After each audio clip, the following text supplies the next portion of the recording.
Hello, everyone. This is episode 8 of Gaming's Lost Memories. I am your host, BigReed, and today we will be briefly, very briefly, talking about Bayonetta 3's now controversy with voice acting. So I think what I'm going to do with this podcast and what this episode will be is just a little snippet. So 10, 15 minutes to kind of talk about, something relevant kind of going on. And the Bayonetta series is something that I would have liked to have talked about, but I think I'll do that in a separate podcast to kind of like break down the series after I get to play 3. But some interesting things have happened in the gaming industry. Some controversy with, what is a smaller franchise. I know, Nintendo is kind of backing it and everything now, and I believe they might even be publishing it. But so what's going on? So Helena Taylor is the original voice actress of Bayonetta, the main character in the series. The series is an action game, kind of like beat 'em up, kind of Devil May Cry. I think made by the same director of Devil May Cry, if I remember correctly. But there's a lot of similarities in the games, and you go through the levels. You're fighting angels, you're fighting demons. Bayonetta is just a quirky, sexy, cool, like interesting, witchy character in general.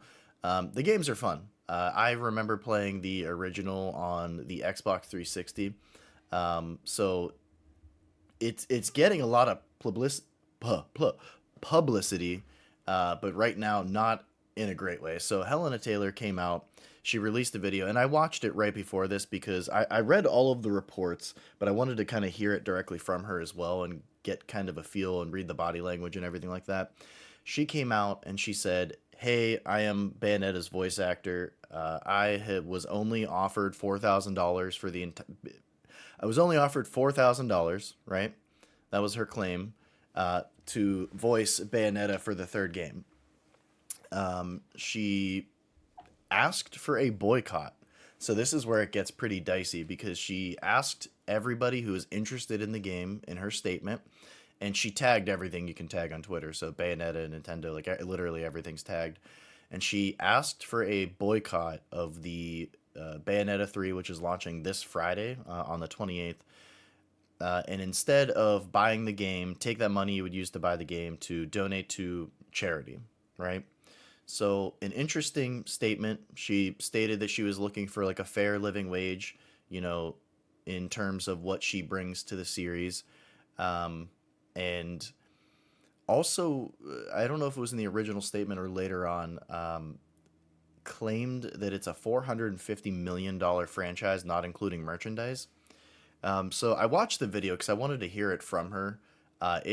It's a little odd, and it's one of those things where hindsight's 2020. But when you look back and kind of what happens after this, the body language is kind of weird in it. And near the end, it looks like she's about to cry. So I don't know.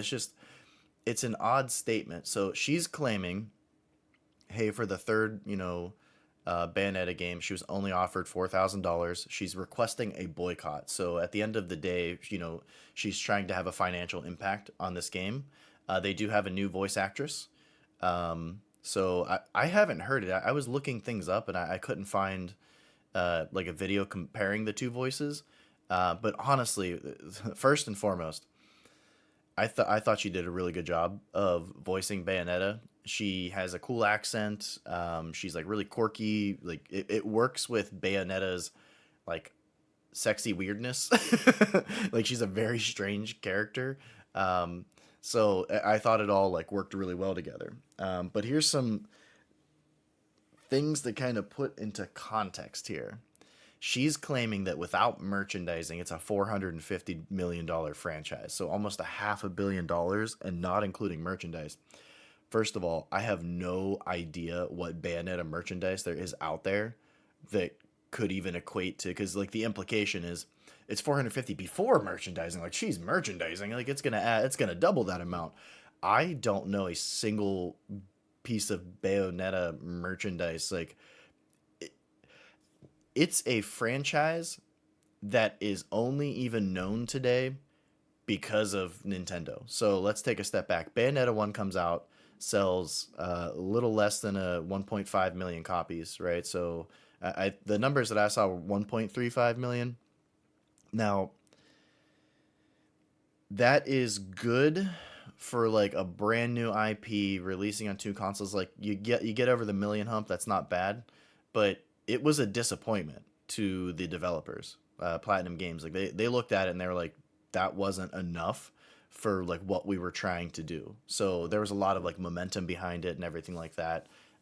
Coming from a developer of a really known action game as well, an action series with Devil May Cry, and the games play very similarly. So it was a disappointment at that launch.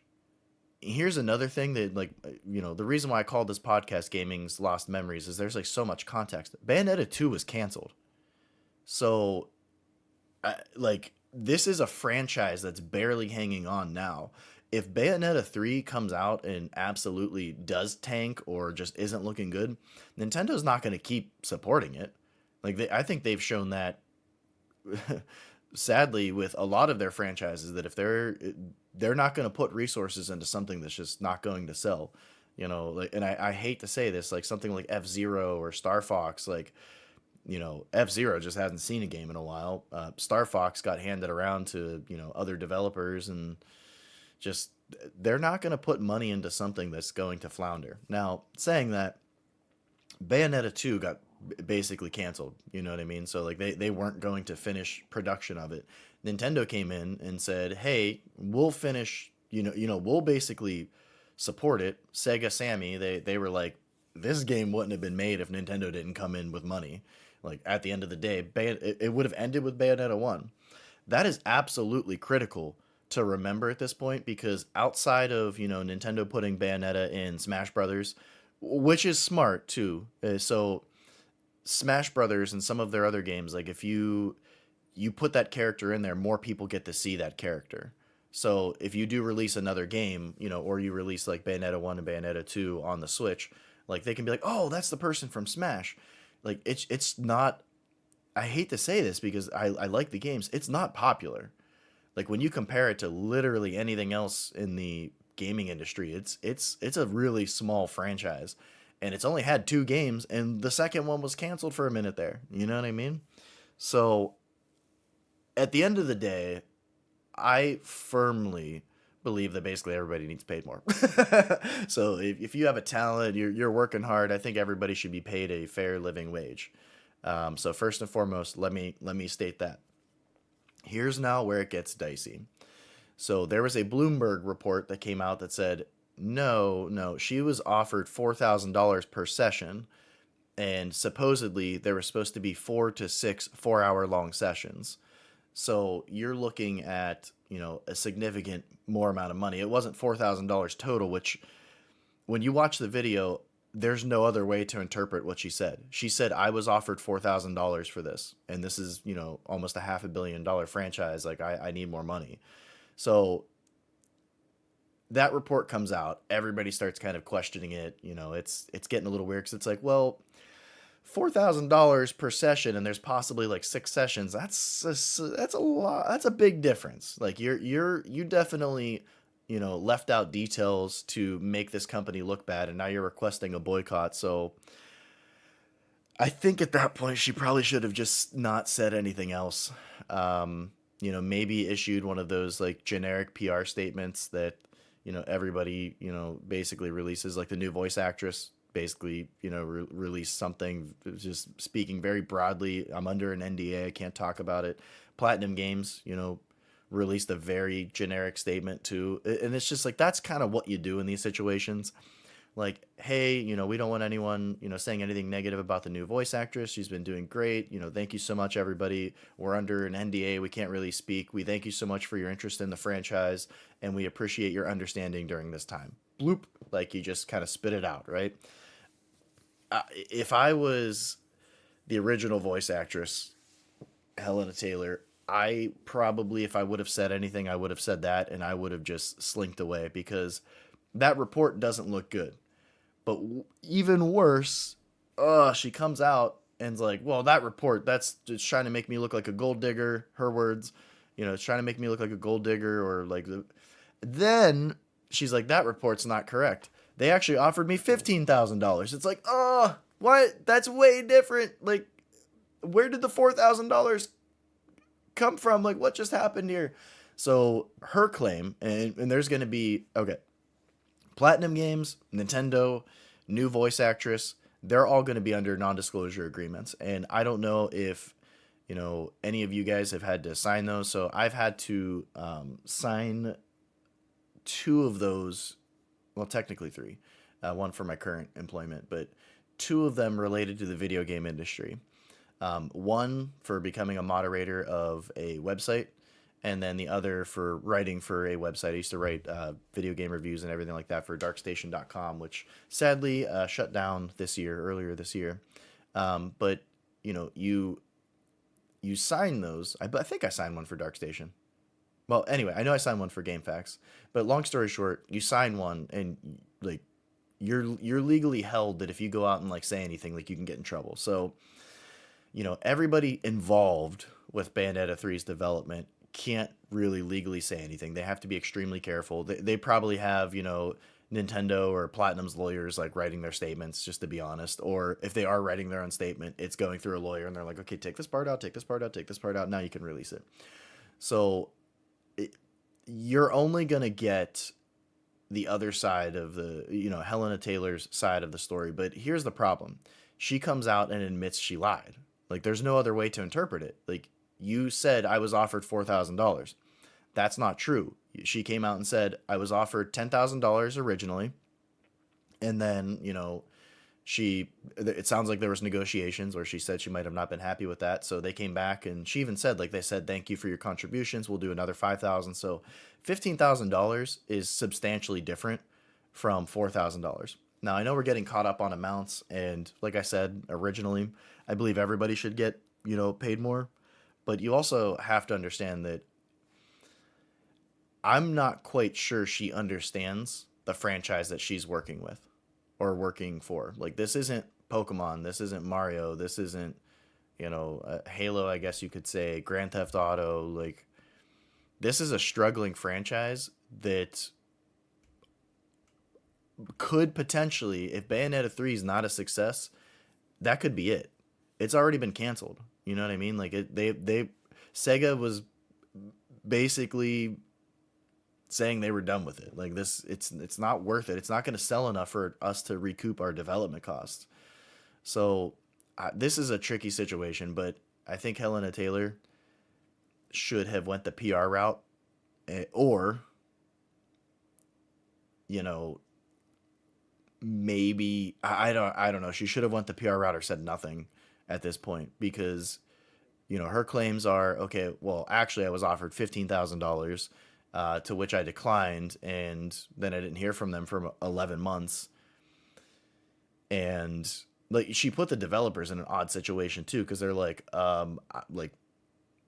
Nintendo's not giving us that type of budget. They offered us an additional $5,000 for just the voice acting work, but like, we're not going to get more money here. So I bet you they probably went back to Nintendo. At the end of the day, when you're doing like negotiations, if you aren't the full 100% decision maker, or it's not coming from like your pocketbook, like, here's my budget, like, you're not the full complete decision maker. They probably did go back to Nintendo, I would imagine, and Nintendo was like, no, the $5,000 was us, like, increasing it as part of the negotiation. So yeah, this is all muddy now, and I mean, I'm very curious as to if they'll just, in Nintendo and Platinum Games, if they'll just kind of let this die down, to be honest, release the game, see what happens, or if they will pursue legal action. And the reason where this can get a little complicated is, she did omit details and wasn't completely honest and truthful, mixed with requesting a boycott of the game, with false information. So I think at this point, they might be able to take her to court. Like, I honestly don't know, because I know with, voice acting and a lot of like those types of jobs, there's I don't know if it's just the what is it, UAG, Union Actor Guild or whatever. She's part of a union, so everything like fully matched with the union pay. Like everything was good. Like everything was completely legal, kosher, all that stuff. But I don't know. It puts a black eye on the franchise right before release, and she did this, intentionally. She was trying to get the most amount of eyes right before release to make it seem like, hey, they weren't going to pay me fairly, they were treating me terribly, and then she admits that, well, actually that's not entirely true. I was I was actually offered $15,000. So this is complicated. So what I would recommend, because like I read through all the statements, I watched her original video. She tweeted, um, her updates and everything like that. So you can go check everything out. This has been reported on like crazy. I've seen this like literally everywhere, either in gaming news, like everybody's kind of like talking about it. Um, and I don't think the reviews have been released yet. So like we don't know like how if it's going to be a highly scored game, or at the end of the day, like what are Nintendo's and Platinum's expectations in terms of sales, and does this impact it? And say it comes out and tanks, like will they pursue legal action? Like who knows? So I just wanted to kind of like record a podcast, just real quick, a little snippet, and kind of cover like everything that's been said so far. But as of right now, that's kind of everybody's issued their statements.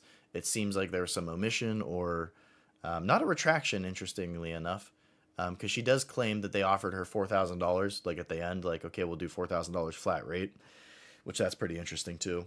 Um, yeah, but we'll kind of see what happens. I can't ever imagine she comes back to the Bayonetta franchise.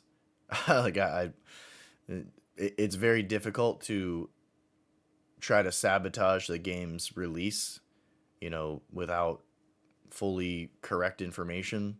So I can't imagine them ever asking her back. So it's pretty interesting. We'll find out if the game's good, but it's definitely heading into its release with a lot of controversy. But I personally, I don't know how it's a $450 million franchise without merchandise. And one, what merchandise is there? If there is merchandise, I don't know about it.